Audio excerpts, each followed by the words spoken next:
Okay, so let's do your daily reading, Libra. Mabilisan na intro lamang po tayo. Hello my dear, welcome back sa ating YouTube channel. My name is RJ, your tarot card reader. At ang gagawin po natin ngayon is yung ating daily reading para po ito sa araw ng July 10, 2026. Titingnan po natin kung anong mga eksena, kaganapan at kung ano-ano pa na maaari mong makasalubong sa araw na ito. Pero before po tayo mag-proceed or magpatuloy sa ating reading, hayaan nyo po sana na kunin ko itong pagkakataon na ito na makapagpasalamat. Maraming salamat po sa ating mga abangers, sa mga walang sawang naghihintay at nag-aabang ng kanilang mga readings. Thank you very much. Gusto ko rin pong kunin itong pagkakataon na to na magpasalamat sa ating mga bagong subscribers. Hello my dear, welcome po sa ating channel. I hope na mag-enjoy po kayo dito at sana po yung mga readings na ginagawa ko ay makatulong po sa inyo or makatulong po sa ating lahat. Sa mga interested po sa ating private reading, nasa description box down below lahat ng mga details, information na kinakailangan mo para po makontak ninyo ang inyong lingkod. 8 cards in total, my dear. Base card and clarification card. In short, babasahin po natin yung mga cards ng partner. Let's go, my dear. Ready na ba? Okay, hinga lang muna tayo. Hinga lang muna tayo. Okay, let's go na tayo, my dear Libra. Anong meron sa araw na ito? July 10, 2026. Ano po ang mga kinakailangan nating malaman? We have here the full card. Mga ano yan, is either may gusto mag new beginnings or meron na mag-uumpisa ng new beginnings. Tingnan natin. We have here the energy of the Page of Sword. Okay. Meron mga gustong mag-start. Okay, mag-full card. Probably baka meron mga hinihintay na news, balita. Okay, yun ang nakukuha ko dito. I think you're waiting for a sign. Yun ang pinakamaliwanag na nakukuha ko dito sa card na to. Na parang naghihintay ka ng mga sign, ng mga pangitain, kung ikaw ba ay magpo-full card na. For some of you is baka naghihintay kayo ng mga message, email, okay? Pero it's more on a sign. Naghihintay ka ng sign, nag-aano ka ng mga pangitain. Pangitain ba? Hindi eh. Tama, mga pangitain sa Tagalog, no? Na mga pangitain, kung mag-uumpisa ka na ba? It's either like kung sa career or kung sa connection, sa love life, okay? Pero parang naghihintay ka lang dito ng go signal, my dear. Okay, naghihintay ka lang dito ng parang approval na sasabihin sa'yo, Libra, okay na, you can, diba, you can do it, you can go. Yung parang ganon, no? Yun ang nakukuha ko dito sa card na to. So, for some of you, is parang pending na energy, no? Parang pending na energy. Nandun ka sa moment na hindi mo actually alam kung itutuloy mo ba yung isang bagay or hindi. Naghihintay ka pa ng mga sign. Pero decided ka naman na.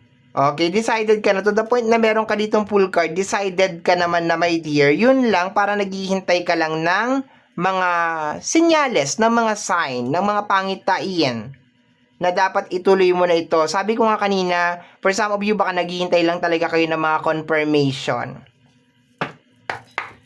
Let me see, next card tayo. Ang Page of Sword din is more on, minsan nauuwi din niya sa pag-overthink. Okay, so possible ngayong araw na to is nag-overthink ka. So relax, my dear. As long as nilagay mo na yung effort mo dyan or kung ano man yung bagay na yan, darating din yan at mangyayari din yan, lalo na kung may kinalaman sa mga manifestation mo. So, don't overthink. Tingnan natin. Ang Page of Swords is may kinalaman din sa pagmamasid or pag-i-stalk. Okay? So, possible na kaya ka nag-i-stalk is because nandoon yung magiging kasagutan. Okay? Nandoon yung sign. We have here the energy of the Three of Cups. Yun lang. Ang Three of Cups lately, parang hindi ko siya nagugustuhan sa usapin ng love or sa loob ng relationship. The Death card. Okay, sabi ko na. Dadahan-dahanin ko to, my dear. Sa loob ng relationship, probably naghihintay ka lang ng confirmation kung meron bang mga third party, yung mga ganon. Sa usapin ng love or sa loob ng connection, okay? Kasi kung meron talaga, possible na ikakat mo na talaga to and magpo-full card ka, mag-new beginnings ka. Yun ang nakukuha ko dito. Sabi ko na sa'yo, my dear, nakagawa ka na ng desisyon. Kasi full card and the death card is super fixed na energy.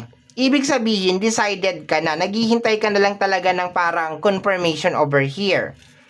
Sa usapin ng money and career, this is energy ng pagdududa. Page of Swords, Three of Cups, and the Death card.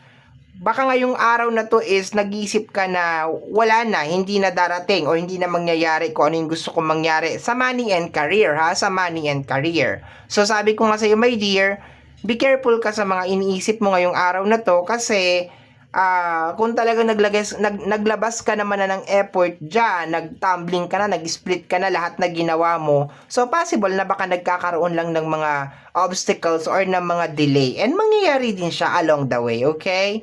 Sa relationship, dun ko siya hindi nagugustuhan kasi possible na baka meron kang kutob or meron kang hinala na may something, okay, may nangyayari behind the closed door or parang may tinatago yung partner mo. Naghihintay ka lang talaga ng confirmation over here. Pero once na makuha mo yung confirmation, nakukuha ko rin na parang medyo, kung sa loob ng relationship medyo parang distansya ka sa partner mo.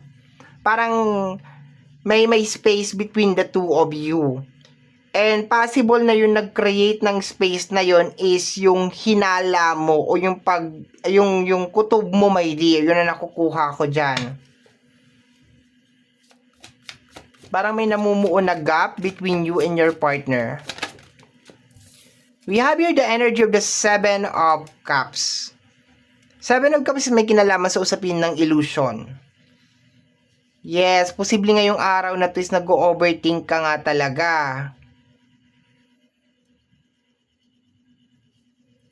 Possible na maramdaman mo ngayong araw na to na, teka, parang niloko lang yata ako, or possible na niloloko ako, yung mga ganon. Clarify natin, my dear, yung ating Seven of Cups.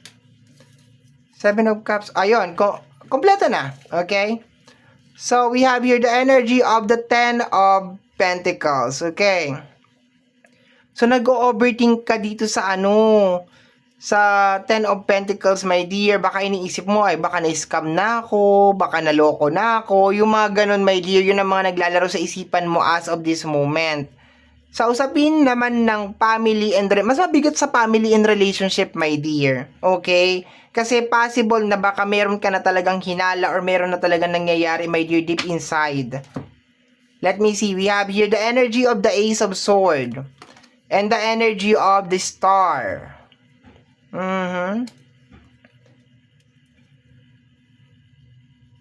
May nangyayari deep inside you, my dear. And I can feel na kung ano yung nangyayari sa loob mo is may kinalaman sa trust issue. Okay, lalong-lalo na sa loob ng relationship. Trust issue to, my dear. Kasi willing ka na umalis willing ka na parang ikat tong connection na to. Like, isang sign lang, isang maliwanag na pangitain lang talaga, my dear. And I have this very strong feeling na talagang aalis ka. Ikakat mo kung ano yung meron, kung ano man yung connection. Medyo disappointed ka na lately sa energy ng Star. Yun na nakukuha ko. Medyo napapagod ka na rin. Yun ang nakukuha ko dito, my dear. I can feel na napakarami mo ng sakripisyo na nilabas sa kung ano man tong bagay na to. And there's a tendency na baka naghihintay ka talaga ng result ngayong araw na ito. Lalo na may dear kung may kinalaman sa usapin ng pinansyal. Like, kung may kinalaman sa career, may kinalaman sa pera, naghihintay ka ng result. And hindi kita masisisi if papasok sa isipan mo ngayong araw na to na possible na na-scam ka or possible na naloko ka kasi yung effort na nilalabas mo or nilabas mo, my dear, sa loob ng money and career or sa loob din ng connection, which is family, friends, and relationship, is hindi pa rin nagkakaroon ng visible na result as of this moment. Okay? Pero sabi ko nga sa'yo, be careful ka, my dear, sa mga iniisip mo ngayong araw na to. Okay? Proper evidence tayo. Okay, we have here the Wheel of Fortune bilang bottom deck of the card. Ang Wheel of Fortune kasi is maraming nangyayari dito. You're trying to balance as much as possible yung situation and naghahanap ka ng assurance ngayong araw na to. Like, gusto mo talaga ng sure assurance. If just in case naglabas ka ng mga effort, ng mga pera or something, naghihintay ka ng result ngayong araw na ito. We have here the energy of the Magician, lamang na lamang talagang energy ng illusion, and we have here the energy of the Two of Sword. Possible na nararamdaman mo rin ngayong araw na to na parang pinapaikot-ikot ka lang, parang ganon, or parang niloloko ka, my dear. So ngayong araw na to, gagamitin ko tong word na to, very desperate ka, my dear, na matuldukan or matapos kung ano man tong like parang illusion na energy, my dear, sa loob man yan ng relationship, sa loob man yan ng family, sa loob man yan ng friendship or ng connection, sa loob ng money and career. Like, gustong-gusto mo na talaga, my dear, na maputol tong illusion na to kasi there's a tendency, my dear, na baka nai-stuck ka, hindi ka makapag new beginnings because kumakapit ka dito sa kung ano man tong energy na ito. Hindi ka makapag pull card. Sabi ko nga sa iyo, ngayong araw na to, naghihintay ka ng mga sign. Okay? You are looking for a sign. And nagiging very observant ka ngayong araw na to. Like, talagang ino-observe mo talaga lahat-lahat. Okay? So, my dear, and possible na nagkakaroon ka rin ng mga negative na kutob ngayong araw na to, ha? So, relax lang, my dear Libra. Okay? So, my dear Libra, yan po ang nasagap natin na message, energy para sa araw na ito, July 10, 2026. Kagaya po ng lagi ko nasasambit or lagi ko nasasabi, ang tanging hiling at dasal ko lamang po sa ating buong may kapal na ang mga readings na ginagawa ko ay nakakatulong po sana sa ating lahat. Maraming salamat po. Thank you, my dear, and take care of yourself. Bye-bye!